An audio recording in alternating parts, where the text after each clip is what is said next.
اعوذ باللہ من الشیطان الرجیم بسم اللہ الرحمن الرحیم۔ کل 3 مسئلے ہم نے پڑھ لیے تھے مسائل میں سے، آج ہم چوتھا مسئلہ پڑھیں گے۔ کل والا دوہرا دوں ایک مرتبہ تیزی سے؟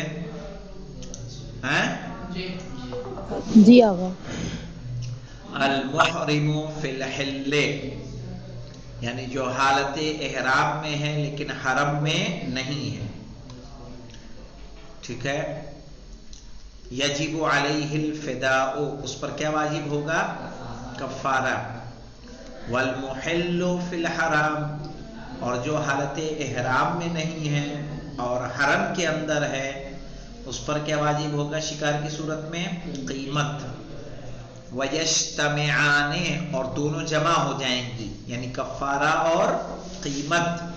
علی المحرم فی الحرم، حالت احرام میں حرم کے اندر۔ ابھی آگے آئے گا حرم کتنا ہے۔ ما لم یبلغ، جب تک نہ پہنچے، بدنتن، کتنا کفارہ؟ بدنا۔ بدنا کس پہ پہنچ رہا تھا یاد ہے؟ مثال دی تھی کل، شتر مرغ۔ فلا تتضاعف، تو جب شتر مرغ یعنی کیسے پھر وہ دگنا نہیں ہوگا؟ ہم نے یہاں مثال آپ کو دی تھی کہ اگر حالت احرام میں حرم کے باہر آپ شکار کرتے ہیں شتر مرغ کا، تو آپ پر کیا واجب ہوگی؟ بدنا۔ اور آپ کوئی انسان حالت حل میں ہو، یعنی احرام میں نہیں ہے لیکن حرم کے اندر ہے، تو اس پر کیا واجب ہوگا شتر مرغ کے شکار کی صورت میں؟ بدنے کی قیمت۔ اور اگر کوئی حالت احرام میں حرم کے اندر شکار کر رہا ہے شتر مرغ کا، تو اس پر بدنا اور قیمت ہوگی نہیں، صرف اور صرف کیا ہوگا؟ بدنا، یعنی ڈبل نہیں ہوگا۔ القاتل یضمن الصید بالقتل عمدا وسہوا وجہلا، کہ اگر کوئی قتل کر رہا ہے کسی جانور کا تو اس شکار کا ضامن ہوگا، یعنی اس کا کفارہ دے گا، چاہے وہ قتل اس نے عمدن کیا ہو، بھولے سے کیا ہو، یا سہون کیا ہو۔ وَلَوْ تَكَرَّرَ الْخَطَأُ، اگر کئی مرتبہ وہ غلطی کرے، تَكَرَّرَتِ الْكَفَّارَةُ، ٹھیک ہے، اس کا کفارہ بھی کیا ہوگا؟ وَكَذَا الْعَمْدُ، اسی طرح سے عمد، یعنی وہ سارا کارا کس صورت میں کرے؟ عمدن انجام دے۔ لو اضطر الى اكل الصيد والميتة اكل وفداه مع المكنة، کہ اگر کوئی انسان مجبور ہو جائے، لو اضطر، اگر مجبور ہو جائے، الى اكل الصيد، شکار کے کھانے پر، والميتة، اور مردار کے کھانے پر، تو کیا کرے گا؟ اکلا، تو صید کو کھا لے گا، وفداه، اور اس کا کیا دے دے گا؟ کفارہ دے دے گا، مال مکنا، جب کفارہ دینے کی طاقت و قوت اس کے اندر ہو۔ وَإِلَّا، ورنہ تو کیا کرے گا؟ أَكَلَ الْمِيتَةَ، کیا مطلب؟ یعنی اگر کفارہ دینے کی قدرت نہیں ہے تو پھر وہ کیا کھا لے گا؟ مردار۔ آج سے ہمارا چوتھا مسئلہ ہے، نیا مسئلہ، کہ فداء الصید المملوک لصاحبہ، کیا مطلب؟ کہ کسی نے شتر مرغ مارا ہے، ٹھیک ہے، مثال دے رہا ہوں، شتر مرغ تھا شارب کا، تو کفارہ کس کو جائے گا؟ شارب۔ ایسا میں نے شتر مرغ مارا، شتر مرغ کا کوئی مالک تھا، مثلا شارب مالک تھے اس کے، تو آپ کفارہ نکال کے کس کو دیں گے؟ اگر اس جانور کا کوئی مالک ہے تو اس کو دیں گے، اور نہیں تو کیا کریں گے؟ صدقہ دے دیں گے۔ سمجھ میں آئی بات؟ جس جانور کا شکار کیا، جس انڈے کا شکار کیا، اگر وہ کسی کا ہے تو اس کا کفارہ اس کو، ٹھیک ہے، یعنی اب یہ مصرف بتا رہے ہیں کہ اس کفارے کا مصرف کیا ہے، کہ فداء الصید، شکار کا کفارہ، المملوک، ایسے شکار جو جس کا کوئی کیا ہو؟ مالک ہو، لصاحبہ کس کو جائے گا؟ اس کے مالک کو.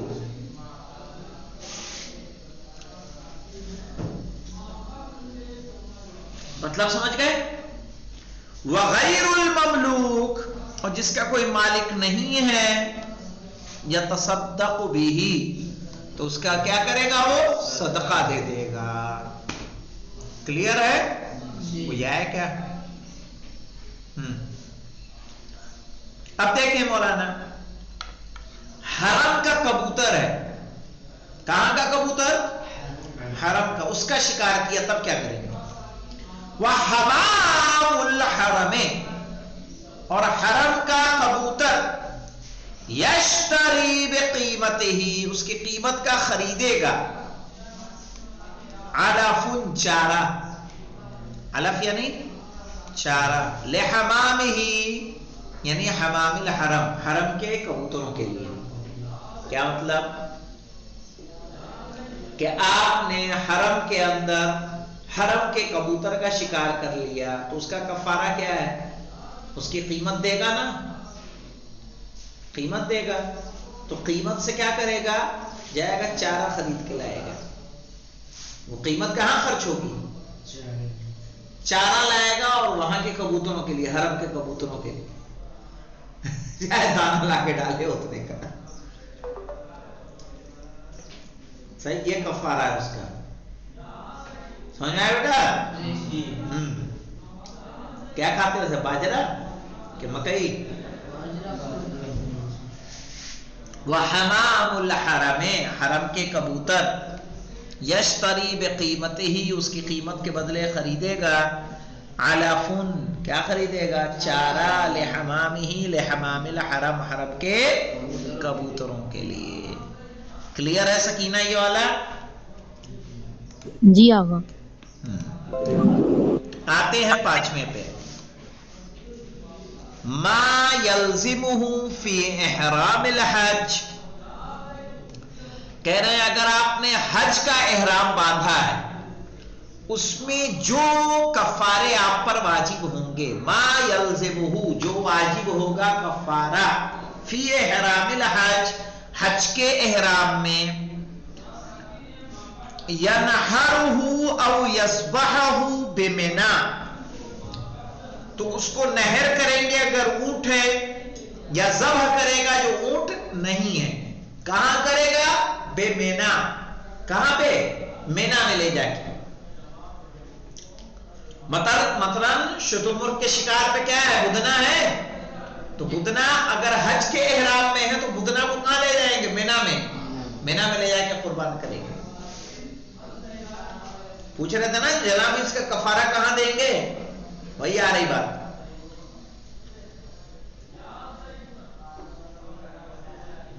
وَإِنْ كَانَ مُعْتَمِرًا، اگر کیا ہو؟ عمرے میں ہو، عمرے کا احرام ہے. فَبِمَكَّةَ، تو کہاں کرے گا؟ مکہ میں. فِي الْمَوْضِعِ الْمَعْرُوفِ، مشہور جگہ پر. بِالْحَزُورَةِ، جس کو کیا کہا جاتا ہے؟ حضورہ. مکے میں ایک جگہ ہے حضورہ نام سے، وہاں لے جا کے قربان کرے گا اس کو.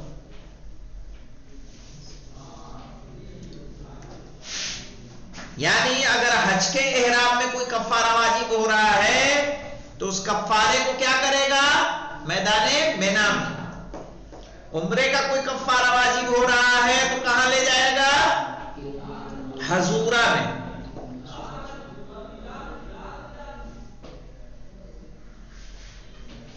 کلیئر ہے والا شارف؟ سکینہ.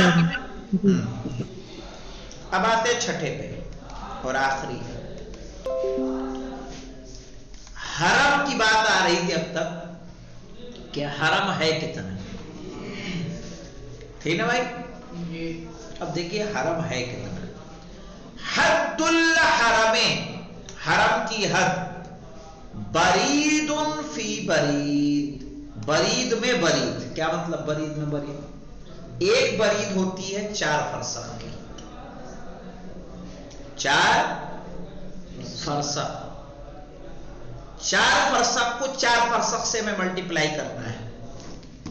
ایک فرسخ ہوتا ہے تقریباً 5.5 کلومیٹر کا، 5.5 گڑا کیا 4 سے ہوا 22، پھر 22 کو 22 سے گڑا کر دیجئے، 22 کو 22 سے تو بہت ہو جا رہا ہے،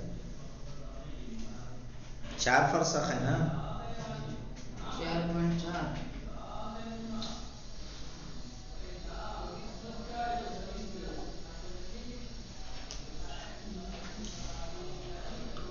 کیا کہنا چاہ رہا ہے؟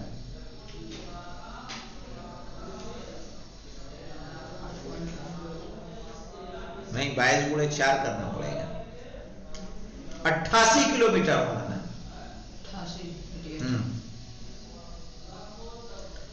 88 کلومیٹر حرم ہے، 88 کلومیٹر، آغا یہ تو بہت ہی دوری ہو گئی. ہاں بہت دور، سب حرم کا دائرہ آئے گا، تبھی نا خالی مسجد تھوڑی، پورے دائرے میں آپ کوئی شکار نہیں کر سکتی ہیں، یعنی ادھر احرام باندھتے ہیں تو احرام باندھنے کی دوری بہت زیادہ ہے. برید فی برید،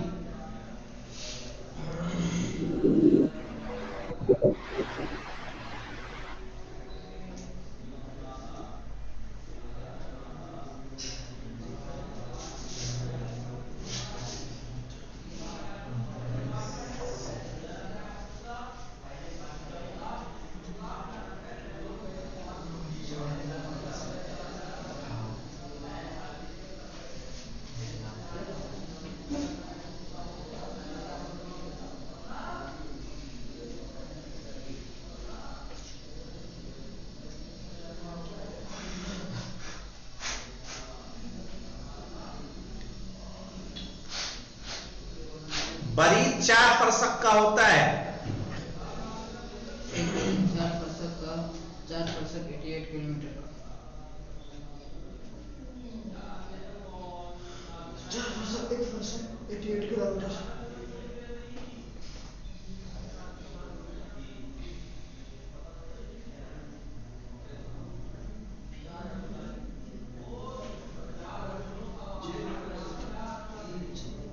برید ٹھیک ہے، برید فی برید،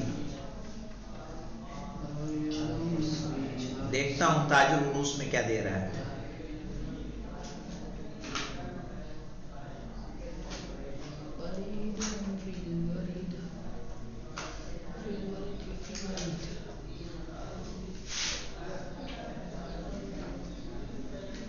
برید برید برید برید،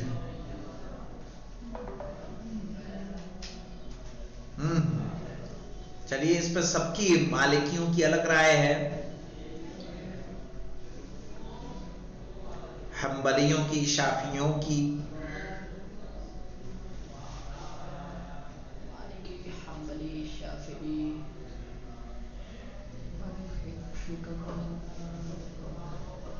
دیکھنا ہوگا برید کس کو کہتے ہیں، لیکن برید 4 فرسخ ہوتا ہے، 1 فرسخ ہوتا ہے 5.5 سے 6 کلومیٹر تک کا، سمجھ میں آیا؟ 1 فرسخ جمعہ ہوتا ہے 1 فرسخ کی دوری پر، 5.5 کلومیٹر کم سے کم.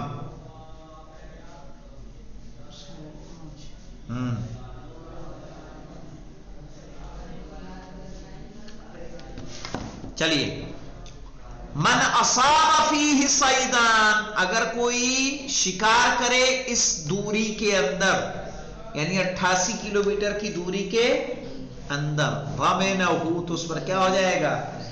کفارہ واجب ہو جائے گا. اور حرم بیچ میں نہیں ہے، مسجد ہے، مسجد الحرام بیچ میں نہیں ہے، ایک کنارے پہ ہے، یعنی 88 کلومیٹر کے بیچ میں مت سمجھیے گا خانہ کعبہ کو، بلکہ وہ ایک دم اس کونے پہ پورا سیدھے 88 کلومیٹر 90 کلومیٹر آئے گا. 6 کلومیٹر کا فرسخ مانیں گے تو 90، 5.5 کا مانیں گے تو کتنا؟ 88 کلومیٹر.